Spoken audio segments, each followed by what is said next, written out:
La tuberculose pharmacorésistante est une forme grave de tuberculose. On se rend compte qu'il y a une faiblesse en ce qui concerne la sensibilisation. Le Cameroun a adopté le protocole entièrement au cours de 6 mois avec les molécules qu'on appelle le Bipal.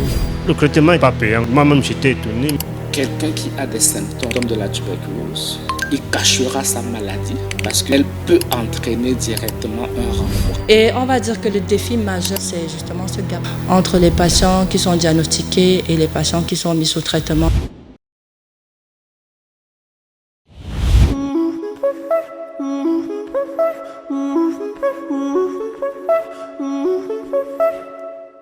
Elle circule dans les tissus sociaux. La tuberculose pharmacorésistante progresse et installe des lésions durables. Au Cameroun, cette pathologie infectieuse exerce une pression sur le système de santé, mobilisant les services de dépistage, les unités de diagnostic et les dispositifs de prise en charge. En 2025, le Programme national de lutte contre la tuberculose enregistre 174 cas de tuberculose multirésistante. Dans les registres de suivi, les données révèlent une rupture dans le parcours des soins. 148 patients seulement sont sous traitement. Un écart de 15% marqué par des interruptions de prise en charge, des retards de diagnostic et des pertes de vue dans le circuit thérapeutique. La grande avancée qu'on a en ce moment, c'est que le Cameroun a adopté le protocole entièrement au cours de 6 mois avec les molécules qu'on appelle le Bipal. Nous sommes heureux aujourd'hui pour ce protocole de 6 mois qui se passe en hospitalisation 2 mois et en ambulatoire 4 mois, autant pour moi. Nous avons de très bons résultats avec ce traitement de 6 mois. Le PNLT envisage passer à échelle.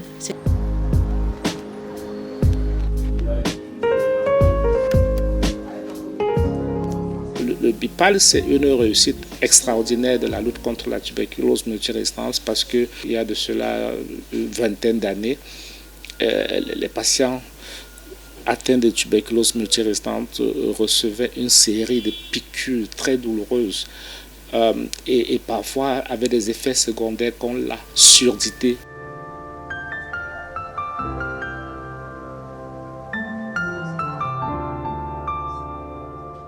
Donc le défi majeur qu'on a en ce moment, c'est que ce protocole est en phase pilote dans 2 sites du pays, à savoir Yaoundé et Douala.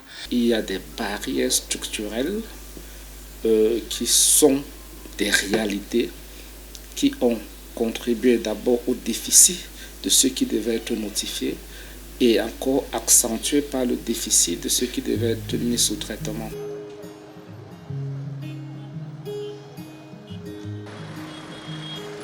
Dans les centres spécialisés, la riposte sanitaire se structure. Le projet Respect déploie ses protocoles, active ses relais communautaires et renforce les mécanismes d'accompagnement. Porté par Stop TB Partnership, avec l'appui de Draft TB, le programme réorganise la prise en charge autour du patient, désormais intégré dans le dispositif participatif, suivi de près par les équipes de santé. La tuberculose multirésistante est encore une problématique ici pour le Cameroun. On se rend compte qu'il y a une faiblesse en ce qui concerne la sensibilisation, donc ce qui augmente la stigmatisation des patients. Il y a une faible implication de la communauté. Ils ne sont pas vraiment impliqués en ce qui concerne le diagnostic précoce et le traitement optimal pour le patient. Donc, il y a des barrières systémiques qui sont liées d'abord, dans un premier temps, à l'accès au diagnostic.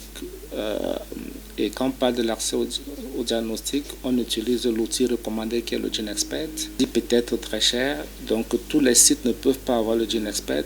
Voilà pourquoi le PNLT met en place un système de transport des échantillons. Il y a également des défis qui sont liés à un déficit d'intégration du paquet tuberculose dans la couverture santé universelle. Les directives actuelles au niveau national ne permettent pas encore assez une forte protection sociale dans le cadre de la TB de manière générale. Par exemple, quelqu'un qui a des symptômes, un travailleur qui est peut-être dans une banque privée, il a des symptômes de la tuberculose, il cachera sa maladie, parce que s'il dévoile sa maladie, elle peut entraîner directement un renvoi. C'est sur toutes ces problématiques-là que se base le projet Respect, qui a pour objectif ici de lever les barrières et les perceptions autour de la tuberculose multirésistante.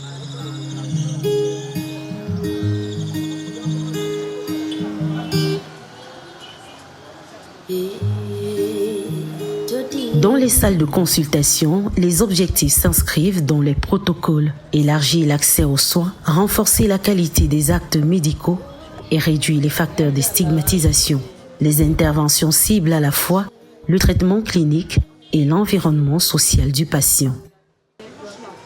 Respect repose ici sur une approche multidimensionnelle avec 3 axes d'intervention. Donc, le premier axe, c'est la création de la demande communautaire. Dans le deuxième axe, le suivi dirigé par la communauté à travers l'outil le CLM One Impact. Le troisième axe, c'est l'engagement des médias et le plaidoyer stratégique. Sur le terrain, les équipes de santé coordonnent les actions, assurent le suivi des cas, ajustent les protocoles thérapeutiques et consolident les partenariats locaux. Les autorités sanitaires, quant à eux, maintiennent la surveillance épidémiologique et renforcent les capacités de réponse face à cette infection à évolution complexe.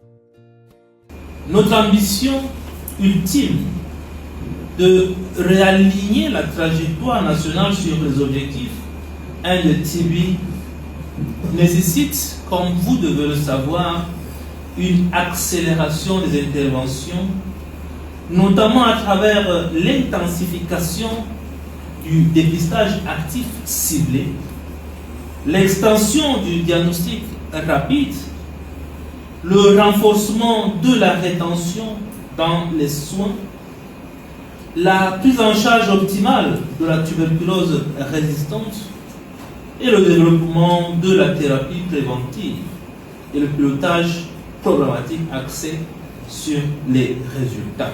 Il faut dire que l'État se déploie grandement dans la lutte de la tuberculose pharmacorésistante. Pourquoi? Parce qu'il faut d'abord que les gens sachent que le traitement et la prise en charge sont entièrement subventionnés par l'État. Et l'État également met à la disposition du PNLT des outils moléculaires qui nous permettent de diagnostiquer encore plus rapidement la maladie. Dans les unités de traitement, l'observance reste au cœur du dispositif. Les patients suivent des protocoles longs, encadrés par des prescriptions strictes. Toute interruption du traitement entraîne une progression de la résistance, complique davantage les options thérapeutiques et alourdit le pronostic. Alors le projet Respect est salué. Pourquoi? Parce que avec le renforcement de capacité que l'ONG FIS apporte, surtout qu'on sait que nous sommes déjà en contexte de ressources limitées, c'est un projet qui est salué de la part du PNLT. Donc il faut dire ici que les indicateurs du projet cadrent ici avec les indicateurs du plan stratégique national 2024-2026. Aussi, nous travaillons avec les autres acteurs, à savoir les médias, les acteurs locaux, les communautaires ici pour mettre en exergue le fait que la lutte contre la tuberculose nécessite une responsabilité partagée. Dans les couloirs d'un hôpital spécialisé de la place, le parcours de celui qu'on a nommé XR s'inscrit dans ce circuit de soins. Diagnostic confirmé, traitement engagé, suivi médical régulier, un itinéraire marqué par des contraintes thérapeutiques mais soutenu par un encadrement clinique continu. Les difficultés que j'ai eues au niveau de l'hôpital, c'est que l'hôpital, les stagiaires sont plus que les médecins pour supporter le malade, sont plus que les médecins même. Ils ont eu une bonne formation, mais l'hôpital même était sale. L'hôpital n'est pas vraiment, ce n'était pas vraiment, parce que comme je me rends compte que j'étais couché à côté de... Je ne peux pas prononcer le nom, c'était vraiment la catastrophe, mais c'est Dieu celle-ci, c'est Dieu m'a amené. Dans les formations sanitaires, les équipes appliquent les mesures de prévention, hygiène rigoureuse, contrôle de l'infection, qualité des soins. Des gestes qui visent à limiter la transmission et à améliorer l'efficacité thérapeutique. Je voudrais donc saisir cette occasion pour rappeler l'engagement constant du gouvernement camerounais qui consent depuis plusieurs années déjà d'importants efforts financiers pour l'achat et la dispensation gratuite des médicaments anti-tuberculeux. Le traitement était gratuit, il n'est pas payant, il n'est jamais payant. Moi-même, j'étais étonné, même à l'heure, si j'ai continué un traitement qui est gratuit, si c'était payant, c'est que je n'ai pas les moyens pour accepter, pour prendre ça. Au niveau de la famille, j'ai eu le soutien de tout le monde, surtout le soutien de ma femme. Et puis, Dieu ne laisse jamais quelqu'un. J'ai eu une famille à l'hôpital, bon, on était ensemble. Ça m'a donné plus de force et puis il faut croire en Dieu. Dans les communautés, la stigmatisation agit sur le recours aux soins. Regard au dépistage, refus de consultation, interruption du traitement. Des facteurs qui compromettent la prise en charge et favorisent la propagation de la maladie. Les actions de sensibilisation s'intensifient alors pour rétablir la confiance et encourager l'adhésion au traitement. Les cibles que nous entendons avoir d'ici 2027, c'est de contribuer à améliorer de 25% le taux de détection lié à la tuberculose multirésistante. Et on veut aussi porter à 50% le taux de succès thérapeutique. Ce que j'ai envie de dire aux gens, c'est que le Cameroun a 185 CDT, qui sont des centres de diagnostic et de traitement, qui prennent en charge la tuberculose sensible, et a également 12 sites de prise en charge à travers le territoire national pour la prise en charge des patients atteints de tuberculose pharmacorésistante. Notre pays dispose aujourd'hui d'un réseau de diagnostic structuré et hiérarchisé, couvrant le niveau central, intermédiaire et opérationnel. Ce réseau comprend notamment 340 centres de microscopie fonctionnelle sur 380 existants, 75 plateformes d'INESPET, 56 dispositions anti-bilan, 35 équipements TRUNAT, 2 laboratoires spécialisés en culture, LPA, et antibiogramme. Avec le soutien de l'ONG For Impact in Social Health, le projet RESPER renforce ses interventions. Dépistage, accompagnement, suivi thérapeutique, les actions s'étendent à l'horizon 2030 en cohérence avec les orientations de santé publique.